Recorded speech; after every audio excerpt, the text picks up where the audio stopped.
Good evening or afternoon, everyone, depending on what time zone you're in. My name is Cass Madison. I'm Acting Executive Director of the Tech Talent Project, and I'm so glad that you're with us tonight to celebrate the work of the inaugural class of the Tech Executive Leadership Initiative. So the TELI program came together this year as a collaboration between the Aspen Tech Policy Hub, Project Redesign, and the Tech Talent Project. The goal was an 8-week skill-building initiative to prepare experienced technology leaders to engage effectively with public sector challenges. And essentially, TELI program participants met once a week for 8 weeks, building skills through real-world engagement with government, policy, and human-centered design.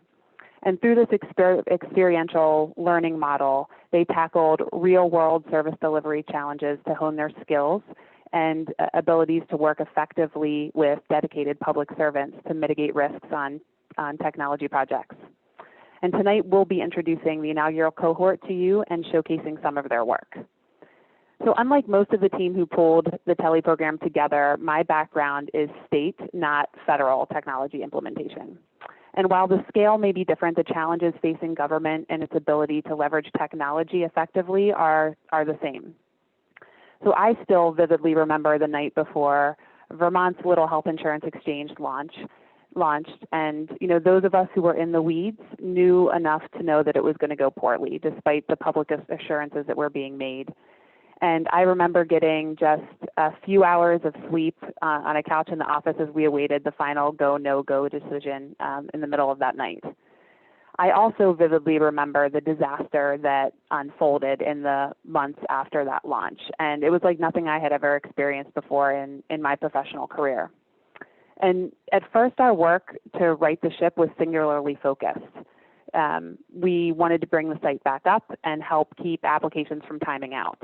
But really, our problems just quickly escalated from there, ballooning into a backlog of tens of thousands of Vermonters who were just trying to get their applications through or to make critical updates to their application information.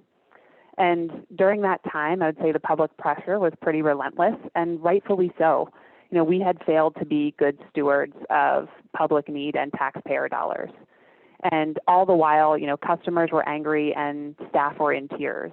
And as a small rural state in Vermont with relatively few resources and leverage, it really took us years to dig out of that situation. And, while I wish that experience was unique, sadly, it's not. Many of you in the audience today experience healthcare.gov's challenges firsthand, and we see it still almost 10 years later with state websites crashing as people tried to access unemployment benefits during the pandemic, with the small business loan program and the effort to get out financial assistance to individuals. When government fails to deliver technology effectively, it's costly and inefficiently at best, but at its worst, it can do real harm. But this isn't the only story that we can tell. We can tell the story of thousands of career public servants who are true heroes who work tirelessly to help those in need using outdated systems and broken business processes. We can tell the story of what a small team of technologists who were brought in to rescue healthcare.gov were able to do once they were able to take on leadership roles, to foster open communication and encourage a badgeless environment where collaboration and communication between teams was valued. And we can tell the story of hundreds of technologists who've left their successful careers in private sector to join organizations like the United States Digital Service, the Presidential Innovation Fellows Program, and 18F to apply their unique skills to serve the country. And so there are really two big lessons here for me. Number one is that in the years since healthcare.gov, there are just as many bright spots out there as failures, and I think part of figuring out how to move forward successfully depends on what we choose to focus on and choose to amplify. And number two, the team that you have makes all the difference. And when I reflect on the TELI program, that's why it's so focused on people. Working with some of the best and brightest tech and tech-adjacent leaders in the country to really inspire them to serve and to provide them with the knowledge, skills, and ability to succeed in the public sector. This is a lofty goal, and given that this was our first class, we have improvements to make, But I would say that the work that was done and the relationships that were built over this 8-week period are nothing short of inspirational. And I'm so excited that you'll get the chance to hear about some of this work tonight. Before I turn it over to my Sisla, who will talk a little bit more about the projects and introduce the team, I just want to thank a few people. So first, thank you to the incredible stewards of our curriculum, Dana Chisnell and Betsy Cooper, our executive team, including Ginny Hunt and Jennifer Anastasoff, the Hub's deputy director, my Sisla, our program coordinator, Meha Lualia, and our fellow Haley Ponte. To the Ford Foundation, Schmidt Futures, and the Beck Center for Social Impact and Innovation, thank you for your generous support. Thank you to the Aspen Tech Policy Hub for hosting the program, and to all the guest speakers who joined us to share your wisdom and experience.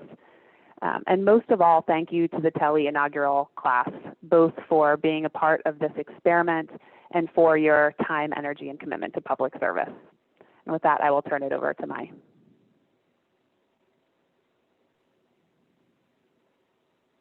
Thanks so much, Cass, for those opening remarks describing the impetus behind the TELI program. And good evening or late afternoon to everyone else. My name is Mai Sisla, and I'm the Deputy Director of the Aspen Tech Policy Hub. For those of you who are new to us, the Hub is a West Coast policy incubator training tech policy entrepreneurs. We regularly run in-person fellowship programs in the Bay Area to train tech experts in how to engage in the policy process. And we're eager to partner with the Tech Talent Project and Project Redesign to also build a program that targeted senior level executives who could participate in a program like this while continuing their full-time job. Thus, the Tech Executive Leadership Initiative was born. This evening, we'll be introducing our inaugural cohort of leaders. These leaders will also be presenting results from the culminating exercise of the TELI program, a 48-hour challenge sprint exercise focused on improving the US Census. Throughout the TELI program, we asked leaders to participate in a variety of exercises, from writing policy memos to creating stakeholder maps to working on an 8-week challenge project focused on improving unemployment and immigration systems in the US. Their culminating project asked them to take all the lessons learned from their 8 weeks and devise a solution to a tricky policy problem in just 48 hours in order to give them a real-life experience regarding the quick pace with which policy is often developed. We partnered in developing this exercise with real leaders involved in the real census so that the work the leaders do can have the largest possible impact. This specific exercise was focused on improving census data collection in light of challenges this year. As many of you may know, response rates for the biennial census this year suffered because of the COVID-19 pandemic and natural disasters like wildfires in California. As part of this 48-hour exercise prompt, we asked our TELI leaders to, 1, think of creative solutions for compensating for missing or biased data from the 2020 census, and 2, propose an idea of how to accurately assess housing needs, given these missing data. We set the location of this prompt in the fictional county of Sacramento, California, and asked the leaders to present their proposal to fictional county and state leaders. Given the similarity of our fictional setting to a real location in the US, the real location may appear on some of our participant slides, and for that we apologize. The leaders were split into 5 teams for this project, and as such, we'll have 5 teams presenting their own unique solutions to this prompt. And we just want to reiterate that these teams only had 48 hours over a weekend to come up with their solution. As you'll see, they've come up with outstanding work in this limited time, which just goes to show the power that this type of creative thinking can have to improve policy and government services. Some brief logistical announcements on how this evening is going to be run. After each presentation, we'll leave a couple of minutes for Q&A. So please submit your questions in the Q&A box below, and we'll have team members either answer the questions live or via the chat bot. We unfortunately we aren't able to have all of the leaders present here tonight, so we have representatives from each team, but the remaining leaders will be able to answer your questions in the Q&A box.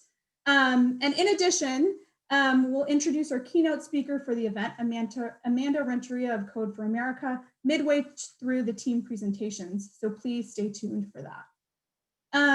So with that, I'm thrilled to introduce the first 5 TELI leaders on the first team, also called Team Cardinal. You'll soon see a pattern in the team names soon enough. This first team includes Linda Lanin, a civil and environmental engineering tech exec who's currently managing director of Riverside Technology Advisors, Mimi Liu, a career health technologist with deep experience scaling primary care, improving the lives of seniors, and engineering electronic health records. Leah Moser, the head of driver legal at Uber and former product counsel at Amazon, supporting global companies on regulatory, commercial, privacy, and employment matters. Tim Riley, founder of Riley Consulting and former head of analytics and data science at Constant Contact, delivering critical solutions at the intersection of tech, finance, and operations. And last, Rogers Weed, a clean tech exec and angel investor with experience in the private, public, and nonprofit sectors.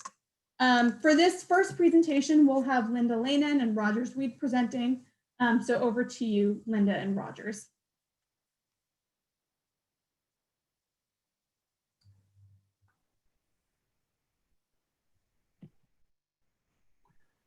Great, Mai. Thanks a lot for that introduction. And let me see if I can bring my slides up here to get us all started. Okay, hopefully everybody can see those. And so let's jump right into it. Team Cardinal focused the prompt into a problem statement with 2 key points of emphasis, which are underlined here on the slide. The first point is that the missing or biased data referenced in the prompt will almost certainly result in an undercount of the true population of the county. And the second key point is that for housing impacts and ideas to mitigate those, we chose to focus on students experiencing homelessness in the county. I'm going to address our thoughts on rectifying the undercount, and my partner Linda will speak to mitigating homeless student housing impacts. We did map the state's housing allocation process that's run every 8 years, and called the Regional Housing Needs Allocation Methodology, or RHNA methodology. And we noted a couple of interesting things about that. First of all, on the far left, we saw that it's the American Community Survey, or ACS, that provides the key data input that starts the process for California, rather than the census data, which is probably a good thing. And the second thing that we noted is that there's still time, as noted by the circle on the right-hand side of the slide, to impact this cycle's process before local governments complete their housing elements plans, which will inform the next 6 or so years of housing policy in the area. This slide just confirms what was asserted in the prompt, that for many reasons, the 2020 census will result in an undercount of the population, which, left unaddressed, will have knock-on effects in the allocation of all kinds of government resources over the next decade. As we researched ways to mitigate this, we were fortunate to find that California has computed a hard-to-count index for every census block in the state. Its original purpose was to guide the state census organization's use of outreach resources to conduct the count. This index is a function of 14 different variables that all correlate with an area being hard to count, including the 6 that are shown here on the slide. The index ranges from 1 to 136 and is an aggregation of each census block's assessment on the 14 variables. We see an opportunity to create a tool that we're calling the Census Adjustment Tool, or CAT. The CAT is a spreadsheet that operates at the census tract level. Its key inputs are the 2010 census counts by tract, the hard to count index for each tract, and a new total 2020 population estimate for the county. The tool then uses the HTC index to allocate the difference between the 2010 total population count and the estimated total 2020 population of the county across all of the county's census tracts. The allocated surplus can then be spread across demographic categories within each census tract using the 2010 census as a guide. The key to using the CAT is arriving at a revised total estimate of the population of Sacramento County. We believe that by reaching out to cell phone providers as well as key utilities, it's possible to get a much more accurate total count of the population than the census is likely to produce. And a number of the teams that follow us tonight are going to get into details of how that might be done. The CAT then allows you to distribute the difference between that revised estimated count and the 2010 census across every census tract in the county. As you can see on the slide, we're showing you a screenshot of the tool, which we actually built during the exercise and which we've uploaded to the Aspen Institute folks to make available to any entities that would be interested in exploring it further.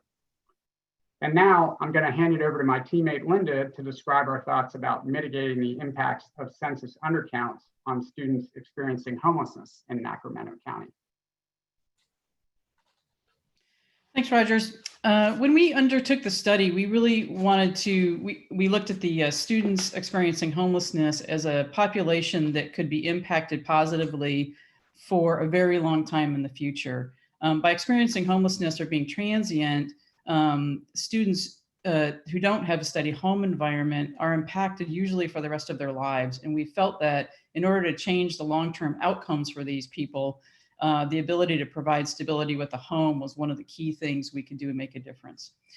As you see here, there are 6 special needs groups defined by state housing law, and students experiencing homelessness is not a discrete group. Rather, they primarily exist in those 5 groups that you see circled there: people with disabilities, large households, female-headed households, people experiencing homelessness, and farm workers. Next slide, please. We found that the McKinney-Vento Act requires the collection of robust data on students experiencing homelessness. This data is managed by the U.S. Department of Education and is required to be tracked by federal law. The data is used for creating education policy, budget decisions, and determining the placement of grant money awarded to public school districts. The outcome of this data collection is to facilitate the enrollment, attendance, and success in school of these youth. Next slide, please. Here you can see an example that we found from a nonprofit in Washington State called Schoolhouse Washington, which has leveraged this data from McKinney-Vento into an actionable dashboard. You can see in this case, they show that in King County, 3.2% of all students experienced homelessness, which totaled almost 10,000 students. You can also see the breakdown by grade groups on the lower left, as well as the type of homelessness on the lower right, which includes doubled up, hotels and motels, sheltered and unsheltered. You can also clearly see that 83% of students in this situation are students of color. Next slide. Because the students live in a variety of situations, we recommend partnering with a variety of NGOs that may focus on those other housing groups. For example, domestic violence nonprofits, United Farm Workers, the Department of Health and Human Services Office of Family Assistance, and youth outreach groups such as Wind Youth Services in Sacramento, as well as any local LGBT community centers. As we all know, LGBT youth are often displaced from their families of origin when they come out and are a particularly high-risk group for homelessness. Also, in the March 2019 California Community Colleges report, we found that 60% of respondents in their survey were housing insecure in the previous year, and 19% of community college students were homeless in the previous year. Next slide, please. I wanted to give special thanks to my friend Denise Wise for her help with the entire group. Denise is CEO of the Ventura, California Housing Authority, and answered a text on a Saturday morning and jumped on some phone calls with us to help all of us navigate the public housing equation, which was hugely helpful. Back to you, Mai, for the Q&A. Wonderful. Thanks so much, Linda, Rogers, and the rest of your team for your incredible work on this project. As a reminder for those of you in the audience to please submit your questions in the Q&A box below. And some of our TELI leaders may be answering questions specifically in that box, or we'll have them answered live. So for Linda and Rogers and the rest of Team Cardinal, one question that we had is, what made you all decide to focus on narrowing the prompt to students experiencing homelessness when there's plenty of other hard to count groups this year? I think that the biggest thing was an outcome from our conversation with Denise, actually, where she pointed out the issues with homeless youth and just the long-term impact that has. We felt like that was a population we could really impact positively.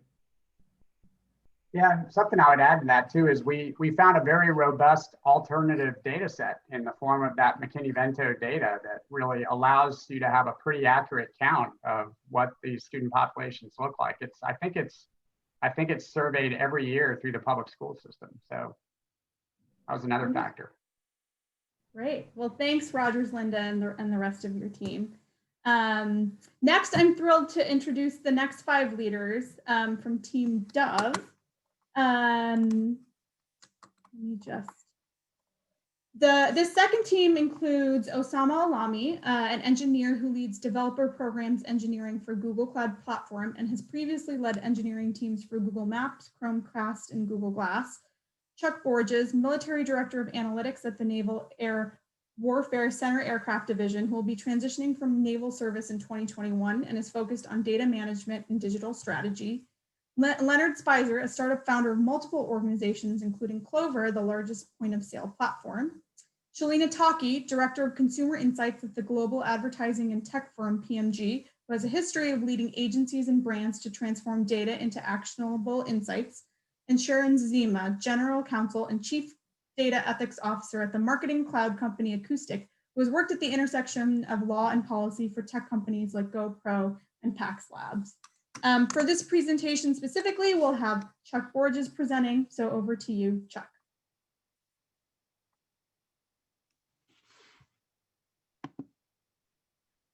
Can everyone see me? Yes.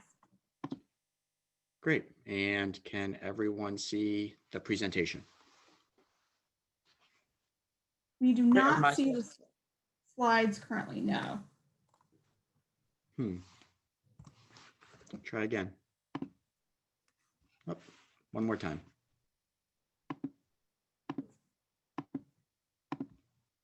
How about now?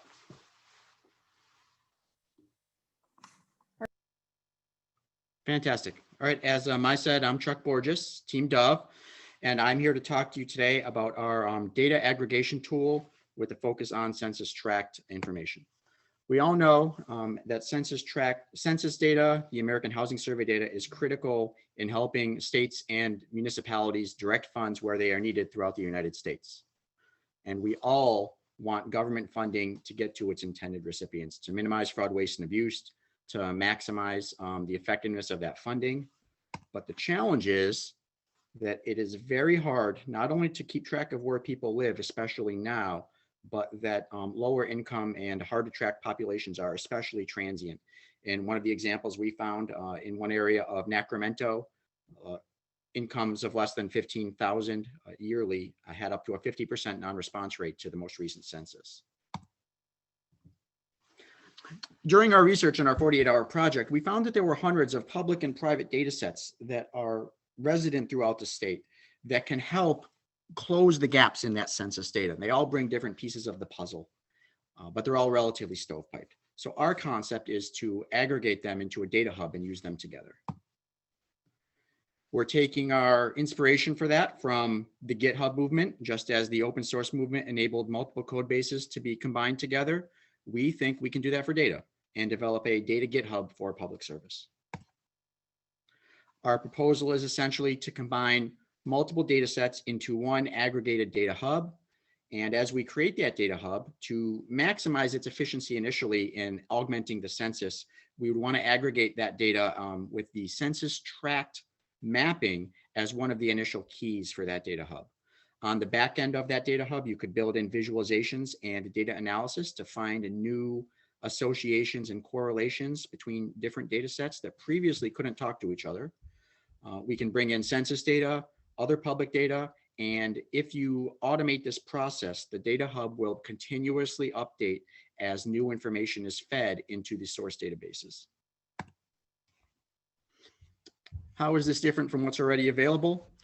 Well, a lot of what has to happen now at especially the federal level and the state and local level is that when you want to do a data call, you need to do an individual pull of disparate data sets. You need to normalize it for that particular data call, and you can't repeat the process. By building a data hub where data is automatically fed into it and the databases talk to each other within the aggregation tool, you're combining that data intelligently and allowing yourself to reach meaningful conclusions over and over again. You're also continuously updating that data to keep it current. And with using the census tract data as a common aggregation point for each data set, you're building almost like a key or a primer that allows all of the different databases that you're bringing in to your data hub to kind of communicate with each other. This will facilitate both project objectives. It will help you with a census gap evaluation, but because you're bringing in different data sets from housing, from income, from tax records, you'll also be able to do a more robust housing needs analysis. And it also supports the 2020 California Data Strategy, which asks that data aggregation aligns longitudinal data sets, which this does, helps develop an open data mindset, and maximizes interagency data access and exchange. So how do you aggregate disparate data sources? Well, the first thing we would want to do, and since we're starting with census data, but this is scalable, and I'll get to that in a few slides, is do a data survey. Figure out what the critical databases are that contain the most information that you need to aggregate. Census data, American Housing Survey, some housing data, education data, perhaps some data from the forestry department because of the recent wildfires out west.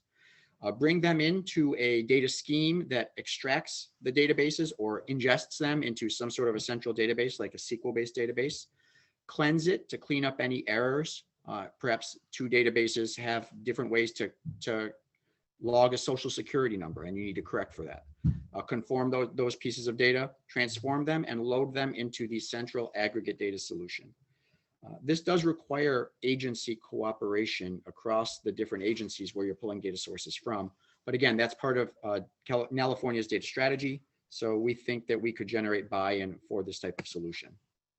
On the back end, you could create almost any type of visual or visualized output that you'd like using a number of business intelligence tools out there. And as you're bringing disparate data sets together into this one tool, you'll be able to create new visuals or answer questions that have always been nagging at you that you just couldn't get the information for before. You could start to map population, do financial analysis, and really find a high base of database justifications for disputing federal apportionments. Another key benefit to this output is it eliminates non-repeatable data calls, because now all the data is coming in, being normalized with itself, and is continually being updated. Every time you need to do a data call in the future, you can compare it to a data call that you did in the past. How would this work for Sacramento County? Well, there are many hard to count groups, and I'm not going to go through all of them, and they pull information for those hard to count groups from dozens and dozens of public and private databases and records. Right now, it is very difficult to compare data from the National Housing Trust Fund to SNAP data, to library records. This solution would solve that problem. What we would do is use one or more non-census databases to bridge the gaps in that census data. We've mapped out all of those databases that I just kind of glossed over and tied them to some of the hard to track groups. And you could see if you really wanted to track frequently moving renters, you would pull data from those four databases. Extreme poverty on the upper right really relies on SNAP data, Section 8 housing data. You could start to identify which are the hard to track groups that you need to solve the problem for first, and ingest data from those databases into the central data aggregation tool. Essentially, we've built a nascent data scheme on which databases need to flow to track which hard to track groups here. So how do you go about combining these data sets and fund them? Well, there are a couple ways to fund an initial data hub.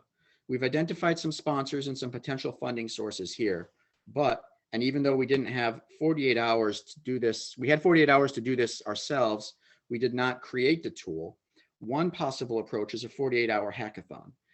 A hackathon is a contest, a prize challenge, where you bring in industry teams, give them a problem statement, give them 48 or 72 hours, and have them come up with creative solutions. It's a great way to create a prototype of a tool with minimum funding. California has some experience with hackathons. There was a 2015 Green Gov challenge for their pilot portal, and they also did a safe drinking water challenge in 2018. In the California Safe Drinking Water Challenge, it They did a 4-month hackathon, but again, you can do these in 48 or 72 hours with a simple problem statement, such as build a central data hub. They took 25 machine readable data sets, had 15 events, and it cost them about $12,000 in prizes and an associated amount of logistical and setup costs.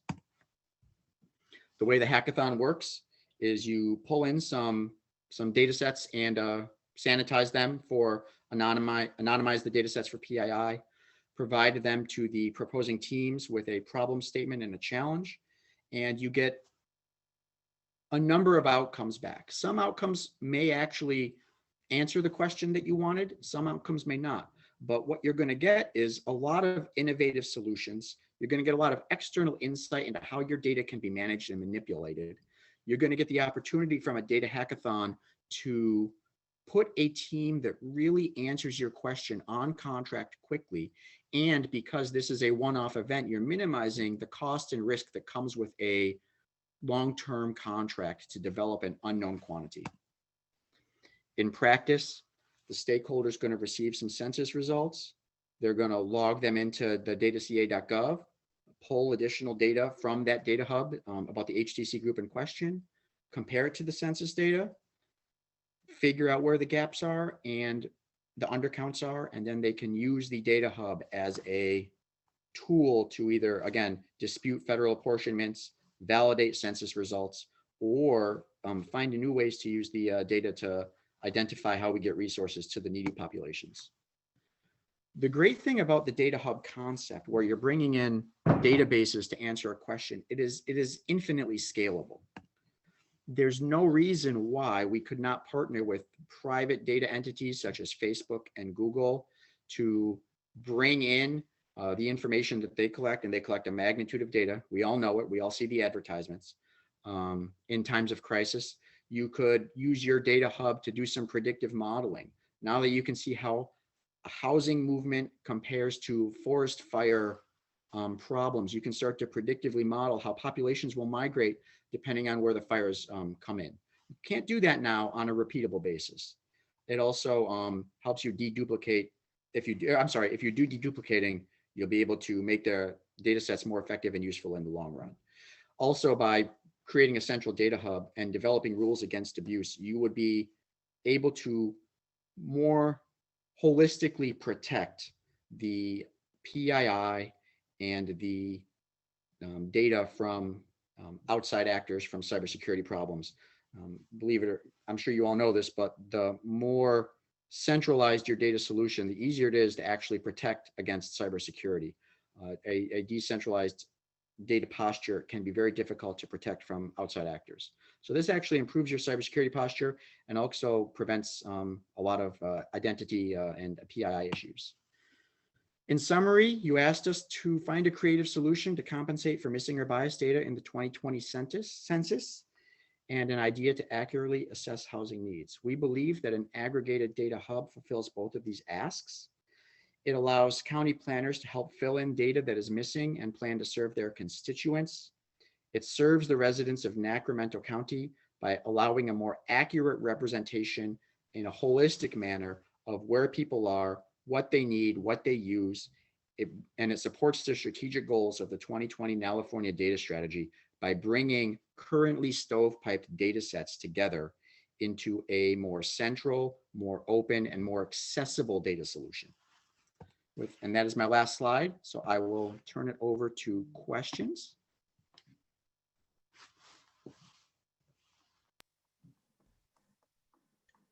Great, thanks so much, Chuck and Team Doug, for this great work on creating a GitHub-like repository. So one question that we've gotten from a couple members of the audience, which you touched on a bit at the end, but I'll allow you or any of your other team members to elaborate, is are there any other significant privacy concerns that we should be aware of with attaching these data sets together, especially when we're bringing in data from private companies? So there could be, and this could be answered by how you structure the initial data hub. You might want to start your data hub with data sets that don't have a lot of privacy concerns. Maybe there's a few data sets out there that do not have social security information that rely on more publicly accessible information, like housing data has maybe name, address, phone number, but does not contain a lot of PII. So you could start with a smaller data hub that is focused on, less privacy-based data, and then develop your data governance rules around the scalability aspect of that as you start to bring in the more concerning PII issues. As far as partnering with private industry, I could see some serious privacy concerns there. You could address that by making the pipe flow only one way. The data can only be intake from industry. You could also probably set some parameters up in your partnership there to address any privacy concerns with the data that you're either getting from them, or again, you don't have to share data with them in any instance in this scenario. It's in industry's best interest, depending on how it's marketed, to partner with this type of solution, especially with the press that social media gets nowadays. It would show a cooperation with government that they'd probably welcome. Great. Well, thanks so much, Chuck and Team Duff, for this great proposal. And we have some questions here in the chat that the rest of your team members can answer as the rest of the presentations go on too. So next, I'm thrilled to announce the keynote speaker for our event, Amanda Renteria. Amanda is currently the Chief Executive Officer of Code for America, a nonprofit organization founded to address the widening gap between the public and private sectors in their effective use of tech and design. Amanda has had a unique and diverse career starting out in the financial industry, moving to education as a teacher in her small hometown community, and finally spending the majority of her career in public service. She has served as the Chief of Operations at the California Department of Justice, overseeing over 1,000 public servants and an $850 million budget, National Political Director for Secretary Clinton, managing the political and outreach strategy for the 2016 presidential campaign, and as a Chief of Staff in the US Senate during one of the most productive periods in our country's history. In addition to her policy work, she has also run for congressional office and governor, believing that empowering others is at the heart of public service. Amanda will be delivering our keynote remarks on the importance of bringing tech and design expertise into government. So over to you, Amanda. Hello, I got that right. All right. Well, first of all, just hi, everyone. It is wonderful to be with you. I want to thank Cass and Dana and the fantastic panelists and all the TELI teams. And also really thank the Aspen Institute for this program and the important discussion. I am loving these presentations. I think a lot about my time in public service as I'm watching and reading and looking at all the great work that you're doing. So I want to say it's an honor to share this virtual space with you because it's awesome to see leaders in tech ready to roll up their sleeves and tackle some of our toughest public sector challenges at such a critical time. I know you heard my name is Amanda Renteria, or para todos que hablan español, Amanda Renteria. I use the pronouns she and her. And as was just stated, I'm the CEO of Code for America. And I started about now 7 months or so ago. And so this is a incredibly interesting time to be in this space. Now, I know most of you are familiar with Code for America, but just in case we have anyone that Code for America is new to them, we're one of the founding organizations that helped seed today's civic tech ecosystem from the first National Day of Civic Hacking with the White House, now almost a decade ago, to our annual Code for America summits, where we bring civic tech folks together every year. And so keep an eye out, May of 2021, we expect to see you all there likely in a virtual environment. What we do now at Code for America has evolved over time. Our mission is to partner with governments at all levels to help them use technology to create a responsive, people-centered government. And we have a particular focus on people who are often left out or forgotten. And speaking of that, I thought I should mention, I know there was a little bit of about my background mentioned earlier, but it's actually central to why I'm drawn to this work. I grew up in one of those communities, one of those forgotten communities in the Central Valley of California, a place called Woodlake in Tulare County, for those of you who are familiar with it. And I know the importance of government work, government programs. My parents were former farm workers and taught us to explore opportunities. But opportunities were frankly hard to come by. And so I've always been inspired to make sure any kid there or places like that have the opportunity to reach their potential. So for me, I've been blessed, as you've heard, with a 20+ career in public service, working at all levels of government. And now I'm at, when someone looks at my career, or someone says, well, why Code for America now? And I think as you look through everything that I've done in all the different places, whether it's a public school teacher or working in the US Senate, there's always been this through thread from my career, which has been to make government work for truly everyone. And Code for America was one of the very few organizations that has focused on programs that impact the hardest to reach communities and know the potential and power of GovTech, CivTech to enable a government that truly cares for everyone in all corners of the country. And I believe right now, as we think about the next couple of years, we have an opportunity to create a transformative moment for government. And right now is actually the critical time to act. Here's why.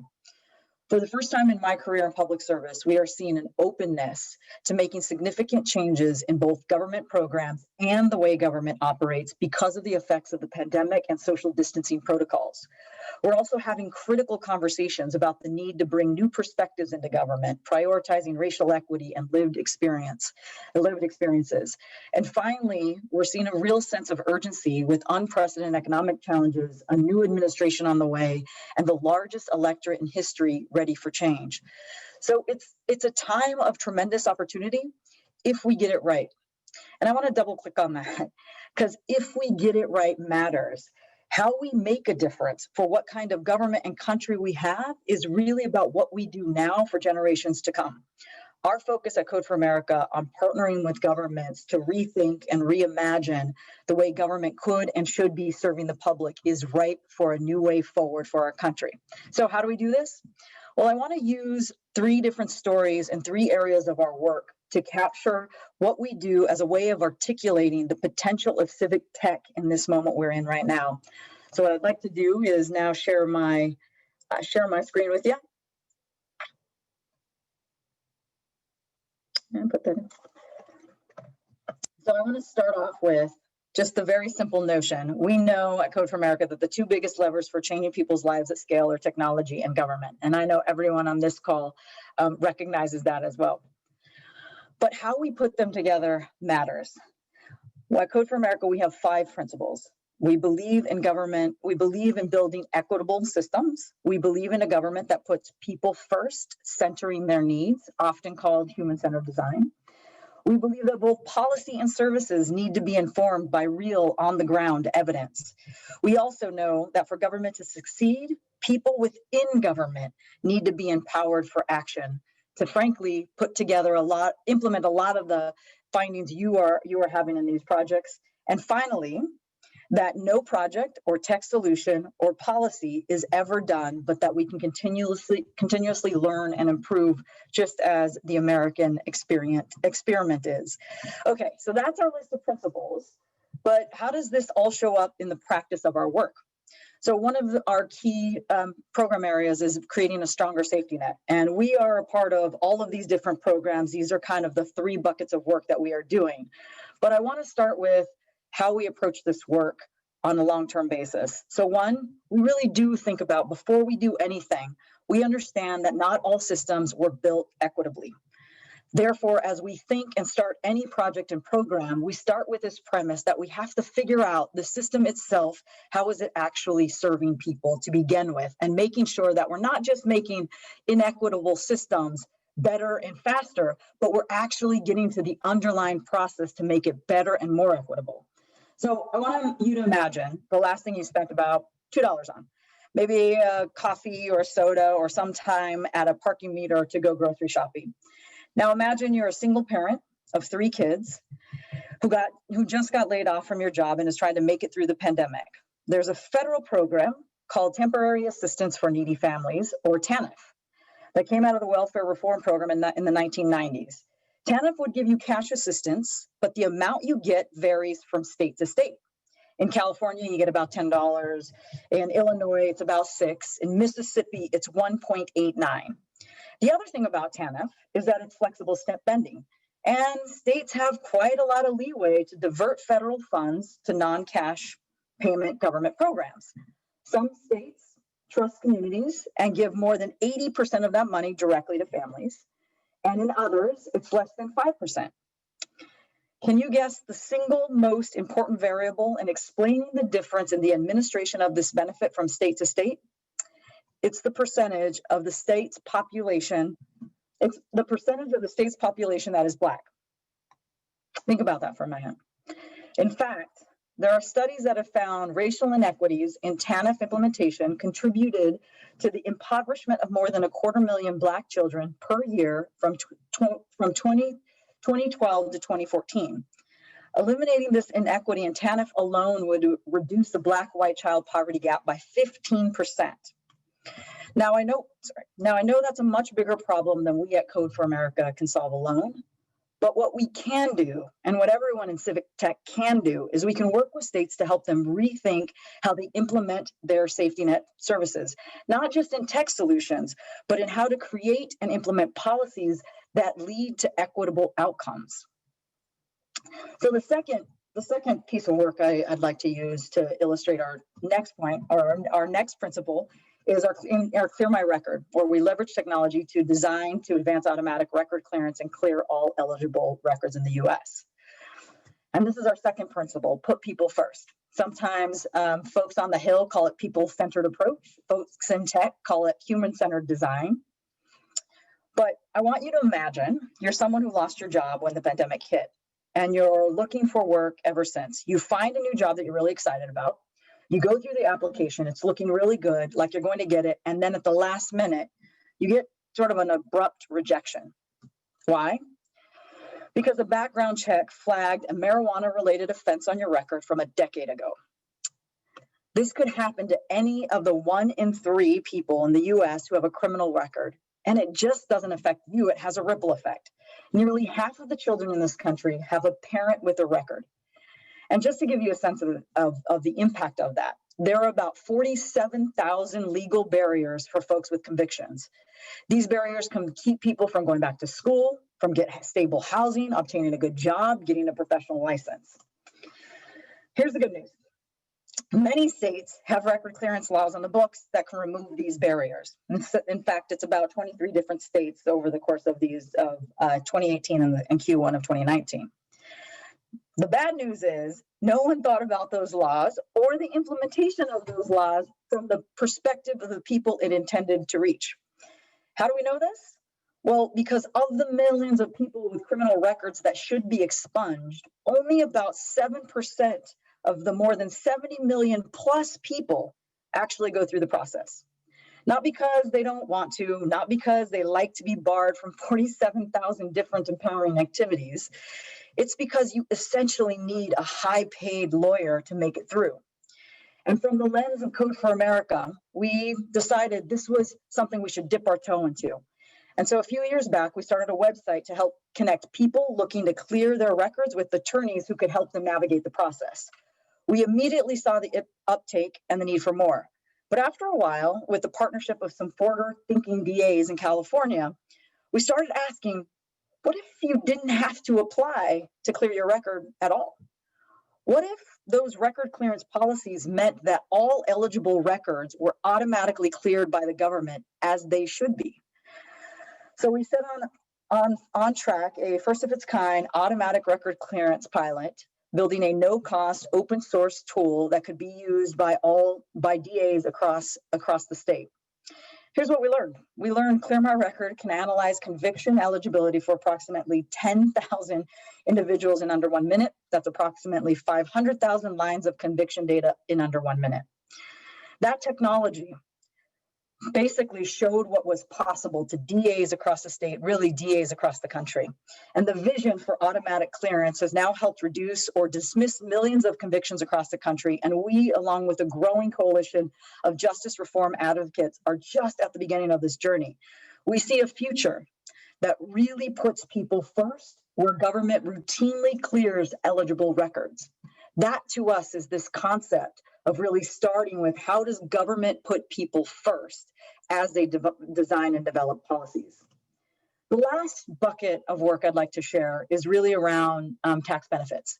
And this is particularly important and has come to light during this period of time of economic inequality, of economic challenges people are facing. We also believe, and one key piece to it, is that we believe government services can and should be as good as what you can find in the private sector. And I know many of you feel the same way. We know, and this is where inform with evidence, empower for action, and improve continuously is part of the principles we live by. So my final thought exercise, I want you to imagine you're working in a low-wage job, trying to make ends meet in the spring of 2020. You start hearing about stimulus checks on the news and know that money, that $1,200 could give your family a lifeline. But then you find out that in order to get a check, they need to confirm your income via your tax return, and you haven't filed taxes for the past 3 years. Legally, you haven't had to, but now the entire process seems complicated, daunting, and downright scary. You don't have the resources to turn to TurboTax or H&R Block to walk through this complicated situation. Here's the good news about what government is trying to do. As it turns out, there is a government service where volunteers help people file for taxes for free. It's VITA. But what good is it if people who need that help aren't aware, or that in-person sites require to take a day off, stand in line, and hope that maybe you're going to get seen that day? Never mind the fact that you're putting a job that you have at risk. So Code for America started out in January of 2020, planning to run a very small pilot called Get Your Refund that would help people file their taxes to access earned income tax credit. We were originally planning to work with just a few partners in this free IRS program, which we would work with VITA sites.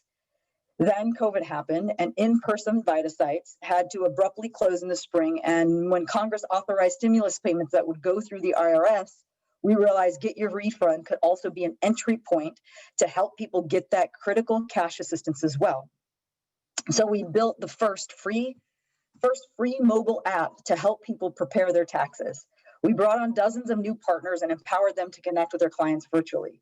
And we quickly learned from the data that an easy form was only the first step. We kept seeing this data come in, but then people would bounce off. And what we recognized pretty early on, our engineers and our data team, was that a lot of folks not just needed the quick form, but they needed help through the form. Some with quick, frequently asked questions, others really needed a one-on-one help.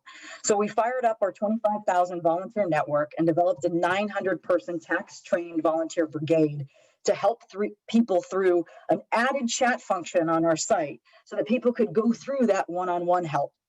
And we were able to do it in Spanish too.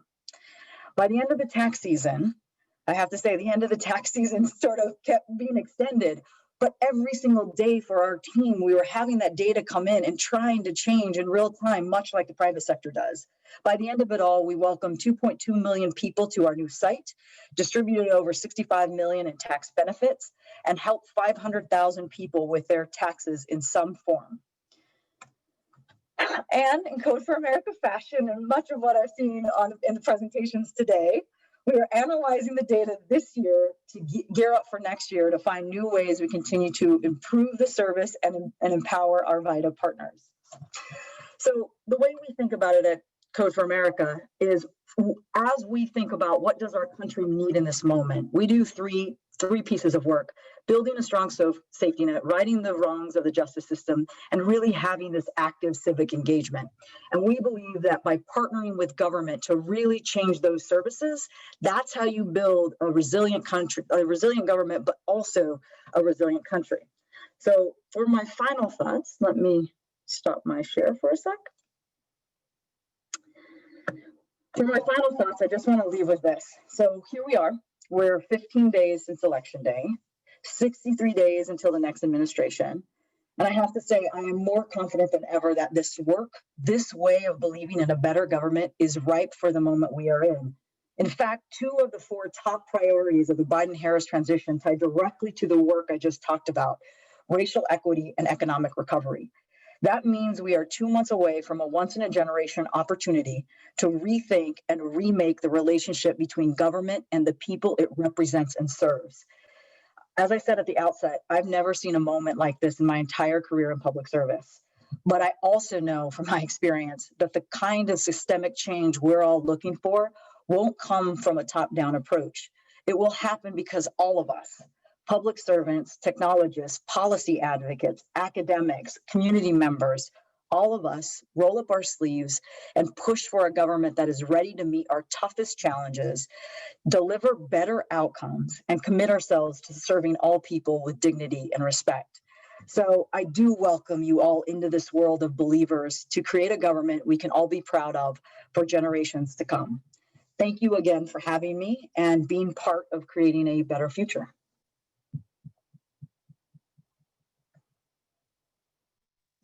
Wonderful. Thank you so much, Amanda, for your inspiring words discussing the important work that Code for America does, and more generally, the importance of using tech and design thinking in improving government services.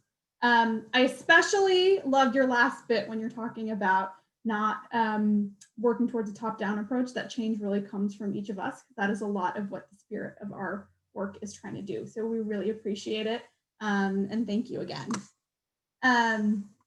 So next, I'm thrilled to announce, to introduce the members of our third team of the TELI program. Their members include Mark Day, who is founder and principal of Trisector and an experienced exec in business and government and the nonprofit sectors. Marcela Escobar Alava, who's chief information officer of Monarch Landscape Companies and is a transformation change agent across a broad range of industries and companies. Bob Malin, a product advisor, consultant, and executive with considerable experience forging early stage product and engineering teams. Mechi Kengla, who is chief data strategist at Data Products LLC, and who's focused on educating folks on data and modern technology, building up analytics skills, data competencies, and optimizing operations. Jessica Rossman, who's VP General Counsel and Chief Compliance Officer at TrueLink Financial, and who has almost 20 years of legal experience in organizations like eBay, VMware, Walmart, and Equitable. And lastly, Julie Yarosh, an executive and entrepreneur redefining business and tech partnerships, and an expert in tech strategy, operations, IT business alignment, and organizational management. Mark Day will be presenting for Team Finch today. So Mark, over to you.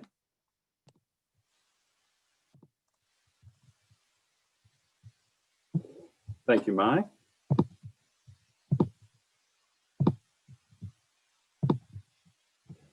Good evening, everyone. My name is Mark Day, and it is my pleasure to present on behalf of Team Finch. We decided to call our recommendation the Virtual Safety Net, or Vision 2020. Let's start with the top line. Our recommendation is two-part. One, to collect a targeted set of data to address the immediate undercount of the housing insecure, and two, implement a framework for collecting and analyzing existing and new data to maintain an accurate count going forward. So what is our understanding of the problem? Traditionally, the housing insecure are hard to count. And this year, COVID-19 and wildfires have made counting that much harder. Without those data, Sacramento County simply doesn't have the cold, hard numbers needed to inform decision-making or justify funding. So it should be said that the gap between the supply and demand of affordable housing is significant and well known in the county. And it's likely to get worse if interest rates remain low and the stock market continues to go higher. So the key here is to actually put a meaningful and defensible number to that population and quantify their specific needs. So the 2020 census will capture some of that population.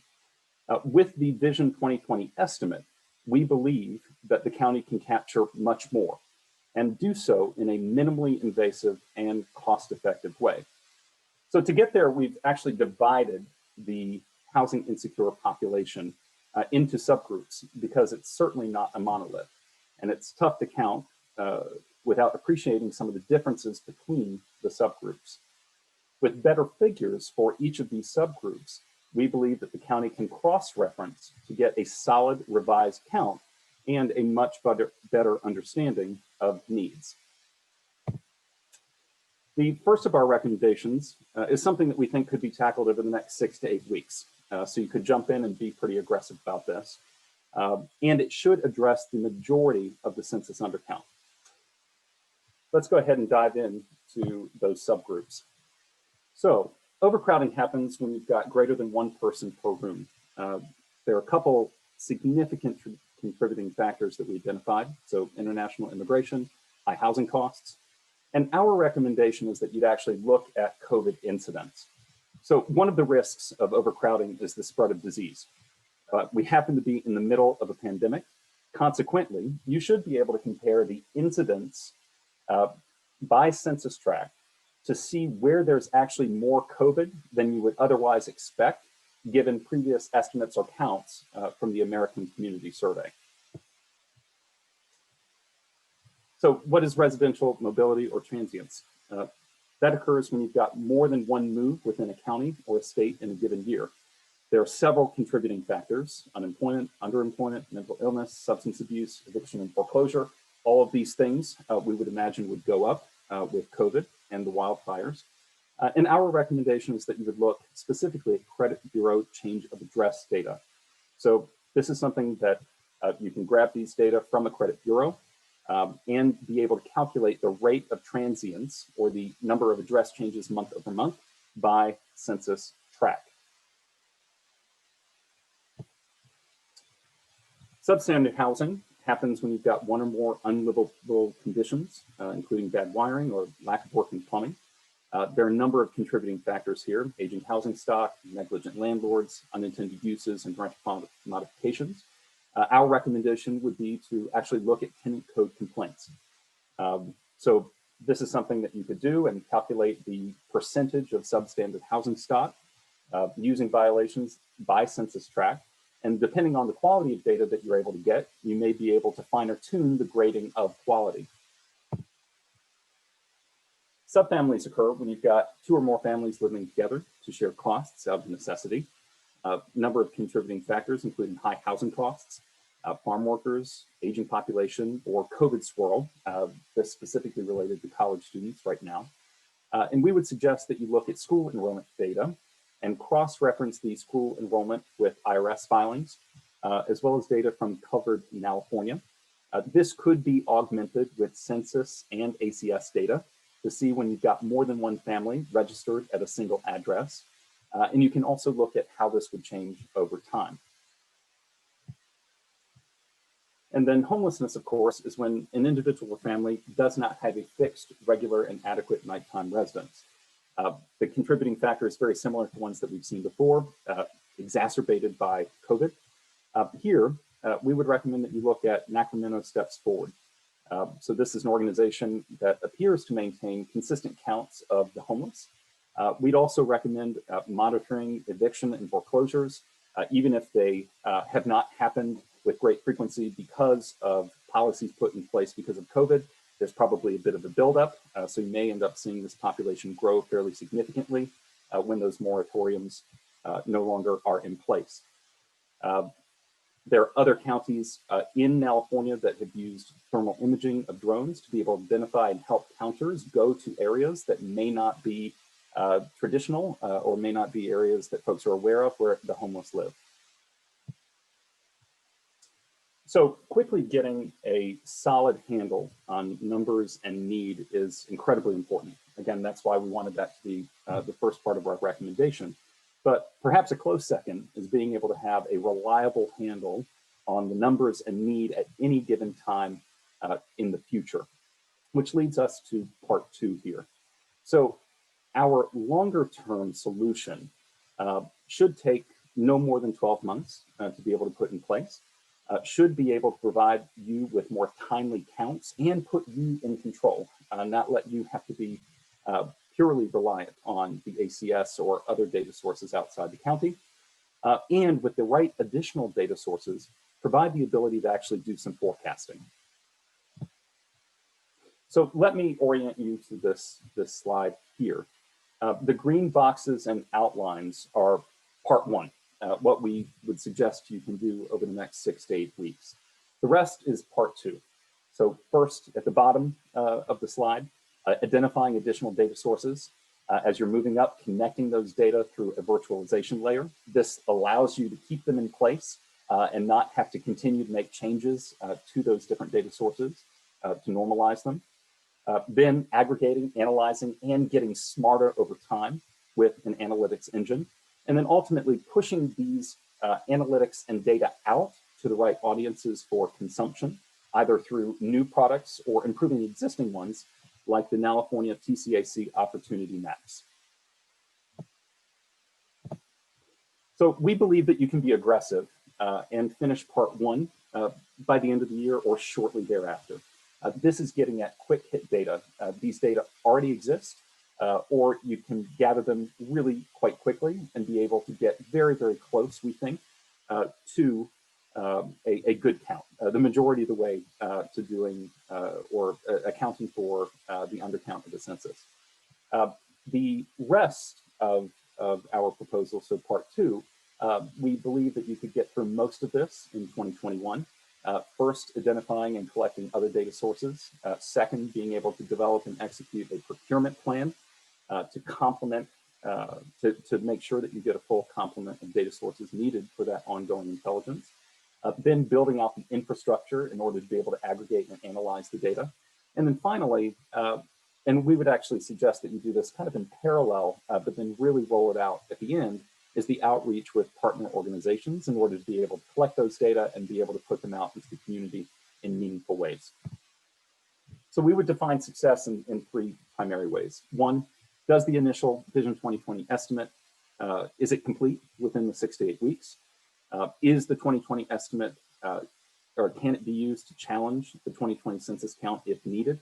And then finally, does this 2020 estimate align with future ACS figures? So to Sacramento County, we thank you for sharing your challenge and giving us the opportunity to help. With that, I'll stop for questions. Back to you, Mike. Wonderful. Thanks so much, Mark and Team Finch. Here's one question that we have from the audience. So for the housing insecure data sources, how do you eliminate double counting or overcrowding counts due to COVID incidents in transient individuals or of transients and homelessness? Yeah, that's a good question. So we actually think that the risk of overcounting or double counting is probably pretty low. We think that a lot of the risk is actually severely undercounting. And so we actually think that you'll be able to just get a decent representation. Maybe you end up doing some back the envelope math to account for, hey, we're probably going to have a little bit of overlap between these different groups. And ultimately, this is going to be an estimate. It's not going to be perfect. So again, the risk is for undercount. We can factor a bit into the math of some overlap, but ultimately we think that the risk is still undercount, not overcount. Great, wonderful. Well, thanks again, Mark and Team Finch. And for those of you in the audience, again, if you have questions, feel free to put them in the Q&A box and the team members will either answer them live or in the box at a later time. Next, I am thrilled to introduce members of our fourth team, Team Robin. Their members include Ravi Bala, who's a tech exec at Intuit and former CIO at Prudential Financial and has considerable experience leading digital transformations and launching consumer products in the financial services industry. Barbara Cohen, who is Chief Data Officer at the Colorado Department of Transportation and who has held multiple leadership roles in state and local government. Mark Conlon, who is VP of Software Engineering at BCD Travel and has specialized in modernizing legacy systems, software, infrastructure, and processes. Elisa Harvey-Dawson, who is Chief Legal Officer at Gusto and former General Counsel at Sidewalk Labs. She's an expert in building teams that enable small businesses where work empowers a better life. And Dee Vig, an engineering exec who is Senior Director of Engineering at Broadcom and has specialized in transforming systems and teams to improve efficiency and quality.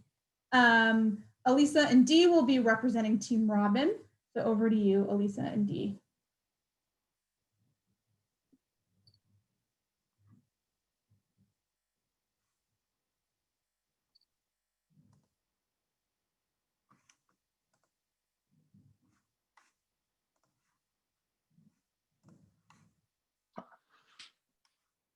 Thank you, Mai. So we will be offering 2 proposals to address both asks from Sacramento County. So our first proposal is to use novel data sources to compensate for missing or biased census. We zoomed in on 3 potential novel sources.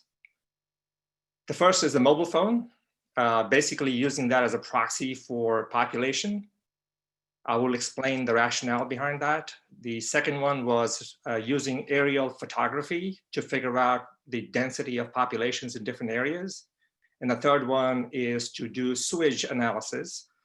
There is technology to figure out unique biomarkers that can be used to pretty accurately calculate population from this chemical analysis. For number 3, even though it's promising, it's not quite ready for operational use, for at least not at scale. For the remote sensing aerial photography, it is not granular enough to be accurate. So it's good as a secondary source for correlation. So we're really going to focus on the mobile phone as a source for figuring this, the missing population. That's what the focus will be. So we believe that the data from phones, or actually just the presence of the phones themselves, can be used to augment and validate the population counts. So the reason we picked this phone as the novel source was the mobile phone is in widespread use around the world, and actually the US, according to Pew's research, today it's at 96% of US adults have a phone. So it is automatically detected. So it's like a heartbeat. So it's just every phone almost represents an individual in the area. The data can be easily de-identified for privacy. So that's a big plus. And the data is real time. There's no operation required to go collect it. So you can get population changes over time, seasonal changes, what's happening, that can be acquired in real time. And the last point being that the accuracy of the data is only going to continue improving. And that is, right now, the phone industry is in a 4G or 4th generation. They're moving to 5G. What that means for this exercise is there'll be a lot more towers. They're much smaller, but there'll be a lot more. So the counts that will be coming in would be far more accurate, and also the location of these phones will be far more accurate than we can get today. So on the flip side, with mobile phones, is how do we account for people who don't have mobile phones? So today, at least most children don't have it. 53% of kids under 11 do not have mobile phones. So how do we account for that? And some people have multiple phones, often for work and for personal use. So how do we figure that part out? There is, through some clever analysis of this data, we can actually get time-lapsed databases to figure out which phones are tracking together between towers, and we can filter that kind of information out. The other one is how do you know somebody is resident in a geography versus just happen to be visiting, transitioning through? How do we separate that part out? And there again, time-lapse databases can be used to figure that out by figuring out who's there over time versus who just happens to be passing through. Especially in the middle of the night, these phones are going to be tied to a specific tower. So if you take time-lapse analysis, you will find that the ones that are moving through could be filtered out. And the last one is the geo-boundary problem. So if you have a county, you have towers all over the county, and these towers are the ones that are close to the edge will pick up phones from outside the county. So how do you address that part? And there, some level of approximation has to be used to take a portion of those. But also, as 5G comes into play, which is it's already started, that accuracy will only improve because the tower range gets much smaller, so the data you get is much more accurate. So that's the reason we are proposing this technology. It has been used around the world. We have studies from France, Portugal, and Japan where they've actually proven that it's usable. So the main assumption we're making is that the county can actually acquire this data from either mobile companies or third-party companies that can provide this. And ideally, not just the, here are the actual phones. We don't need the numbers. We just need to know, 1 through a million, how many phones, or the phones, and ideally a location as far as in terms of as a proxy, use a cell tower for that. So the process would be start with baseline population data, US Census, ACS, combine that with the data from mobile providers or third party that has the mobile data. And then we validate that against secondary data sources, which there are plenty of. And we get an updated population count.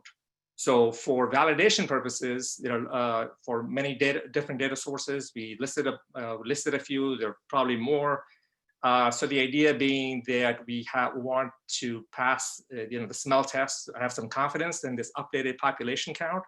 And once we have this count, which is now can be used for the next part of the challenge, which is the housing need.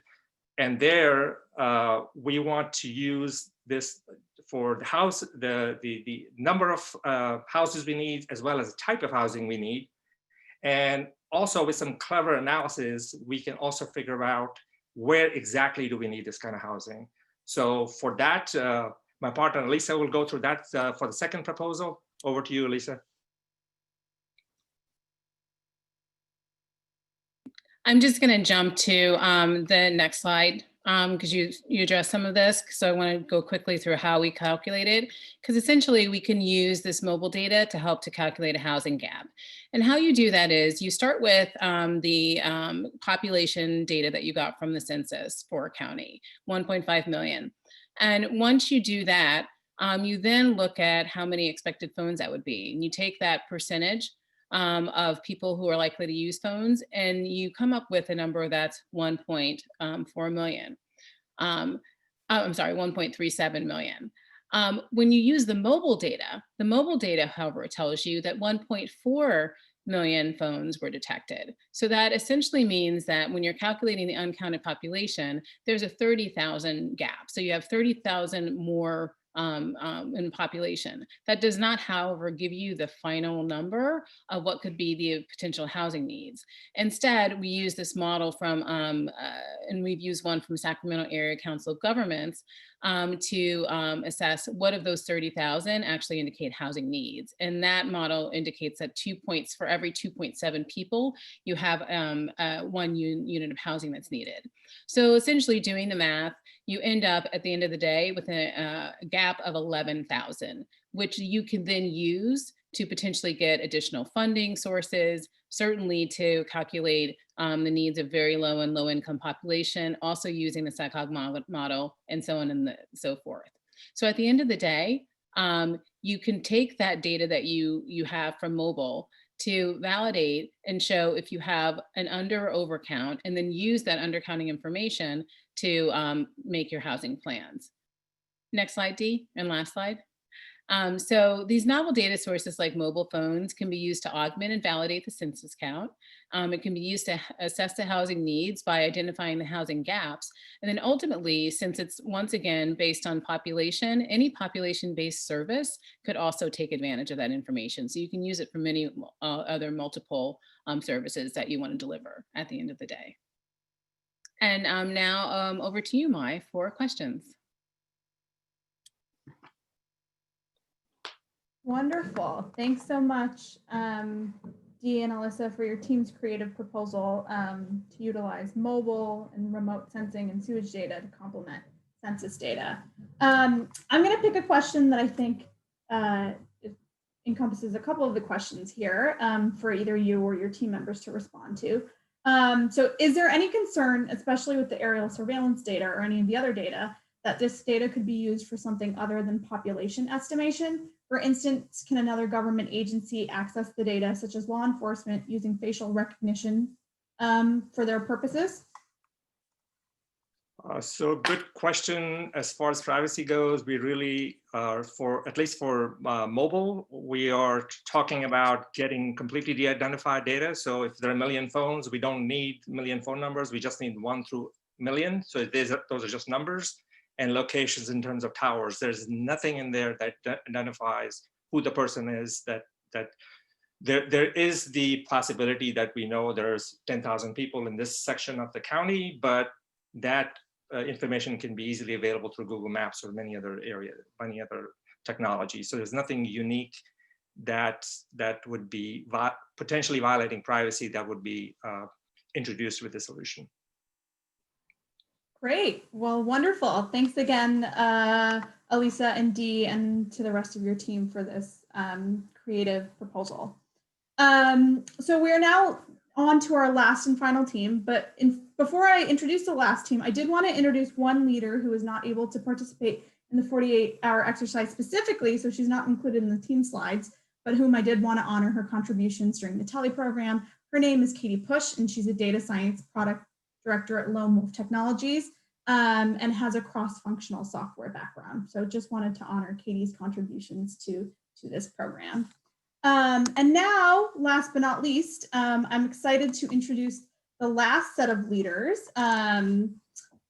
in Team Sparrow. So Team Sparrow includes Anirma Gupta, general counsel and business leader experienced with startups and large companies and issues at the intersection of tech, business, and law. Steve Liebman, a software engineering leader with experience growing startups for socially beneficial applications from 0 to 100 million in scale.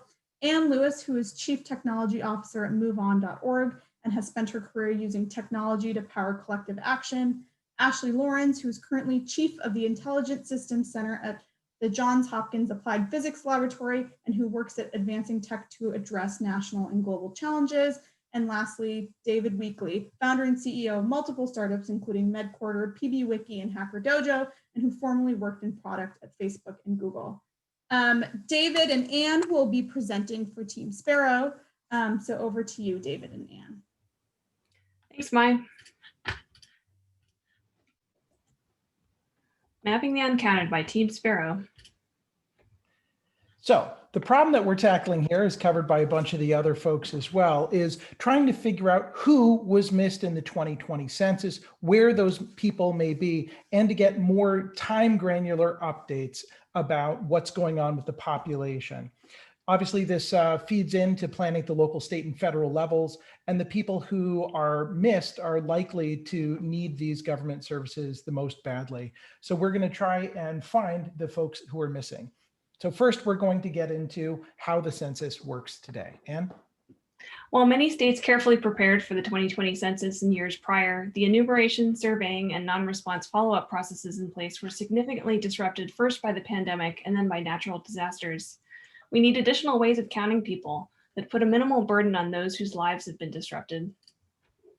When thinking about how to find people, we thought about what people do. As other teams mentioned as well, cell phone penetration is well north of 98%, even in a bunch of the vulnerable populations that we want to make sure to count. People also eat, and so we can have the opportunity to go and track inflow of produce and grocery shipments. People sleep, finding places that people could sleep at, whether encampments or buildings, can help in estimations. Wastewater has been mentioned by other teams. We dug deep onto this one, and we actually found academic research is promising in this area, and also people give off heat, and therefore infrared signatures could be used to enumerate human populations. We picked 4 of these to dive deep into, and the first one of these is mobile data. Anne? As other teams have noted, 96% of Americans have cell phones, so this is a powerful data source to dig into. When cell phones are on, they connect to cell towers, and these cell towers track aggregate volume statistics. Aggregate data measures like this can accurately estimate population without violating the privacy of individual cell phone owners. We've also seen other imagery, including satellite imagery and aerial imagery, contribute to population counting. This is being used in a number of different locations, including Robinson et al. In 2017 to go and do population estimates. Landscan also already uses this imagery to go and refine census results. And we think that this could be very helpful for refining a census count. Tech companies like Google have been driving GPS camera vans around the US for more than a decade to create the high quality maps that we use every day. And as a result, tech companies have a huge corpus of reliable location-based image data that can be used to fill in key hard to count population and data gaps like homeless populations. Google in particular has made this data available for use by the census and by other projects. One of the areas that was most surprising to us as a team, and turns out to have more promise than we first realized, is measuring certain chemicals that are produced by the human as wastewater is ingested into a wastewater treatment plant. This is called influent. We were able to talk to a number of different researchers who have examined this and who shared with us state-of-the-art papers, including linked here, Choi 2018, Tai 2019, and Pendopoulos 2020, to show that this is actually a usable technique for population estimation. And we could work with California Association of Sanitation Agencies to go and gather this data for doing population estimates.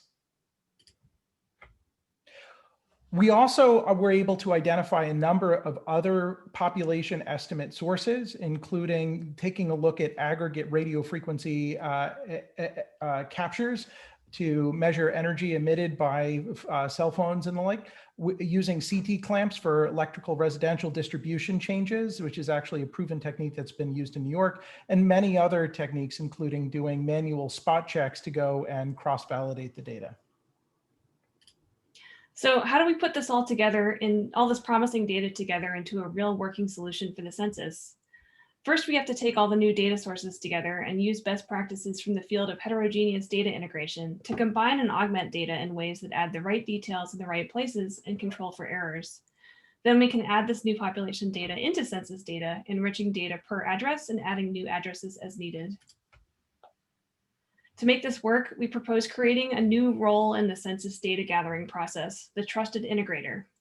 The trusted integrator can be a company selected by government procurement processes that has expertise in data architecture, integration, and pipelining. The trusted integrator will create data processing and update pipelines that live alongside local, state, and federal census processes, working with agency data teams to create processes that work for agencies. The trusted integrator will be accountable to contractually bound standards of data quality, latency, privacy, as well as community feedback as needed. And as a part of our investigation process, we've identified a competent vendor that can do this work. And here's an example of their signed letter of interest. So when the trusted data integrator is in place and has created data pipelines to enrich census data processes, this data pipelining process can help update census data more frequently, making it possible to do quarterly versus annual population estimate updates, making census-based services even more efficient. Once we have estimates, we need to figure out how accurate they are. Well, how do we do that if we're trying to correct census data itself? And the way that we'll do this was alluded to by other teams as well, which is to go and take a look at high confidence areas from the census counts, use those to cross-calibrate the correctness of our data set captures, and then use that cross-calibrated data set capture to go and backfill the census's low confidence areas. We can also check this against ACS results and the existing census population estimate program. In doing our overall research, we made sure to connect with a pretty wide variety of folks across academia, commercial research, and folks who had spent a fair amount of time thinking about mapping and population. Thanks from Team Sparrow. Back to you, Mai.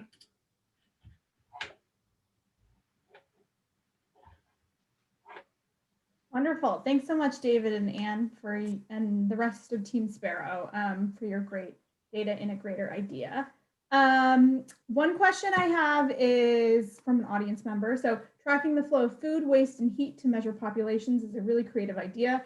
Out of curiosity, how did you come up with this?